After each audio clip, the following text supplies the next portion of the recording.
সকাল 10টায় ময়মনসিংহ মেডিকেল কলেজের ইন্টার্ন চিকিৎসকরা 6 দফা দাবি আদায়ে নামেন মানববন্ধনে। এ সময় সাধারণ শিক্ষার্থীরাও তাদের দাবির পক্ষে প্রকাশ করেন একাত্মতা।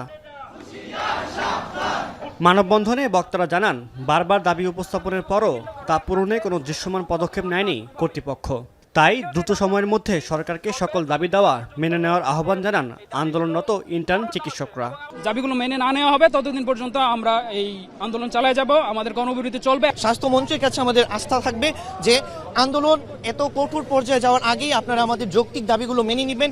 এদিকে চট্টগ্রাম মেডিকেলও সকাল 11টার পর ক্লাস পরীক্ষা বর্জন করে বিক্ষোভ কর্মসূচিতে সামিল হন চমেক শিক্ষার্থীরা। ফলে আংশিকভাবে ব্যাহত হয় হাসপাতালের সেবা কার্যক্রম। এ সময় ইন্টার্ন চিকিৎসকদের সেবার ঘাটতি পূরণ করেন সিনিয়র চিকিৎসকরা। এমবিবিএস ও বিডিএস ডিগ্রি ছাড়া আর কেউ যাতে চিকিৎসক পদবি ব্যবহার করতে না পারে সেজন্য সংসদে দ্রুত আইন পাশের দাবি জানান ইন্টার্ন চিকিৎসকরা। আন্দোলনের প্রেক্ষিতে সরকার একটি নোটিশ জারি করেছিল যে ডিএমএস সেকমো এরা কেউ তাদের নামের আগে ডাক্তার ব্যবহার করতে পারবে না, কিন্তু এই অধ্যাদেশটা আইনে কিন্তু এখনো পরিণত হয় নাই। আমরা অতি দ্রুত সময়ের মধ্যে আমাদের সংশোধনী যে নোটিশটা সেটা স্বাস্থ্য মন্ত্রণালয় থেকে দেওয়া হোক। অন্যদিকে রাজশাহী মেডিকেলেও 6 দফা দাবি আদায়ে মানববন্ধন ও প্রতিবাদ সমাবেশ করেছে ইন্টার্ন চিকিৎসকরা।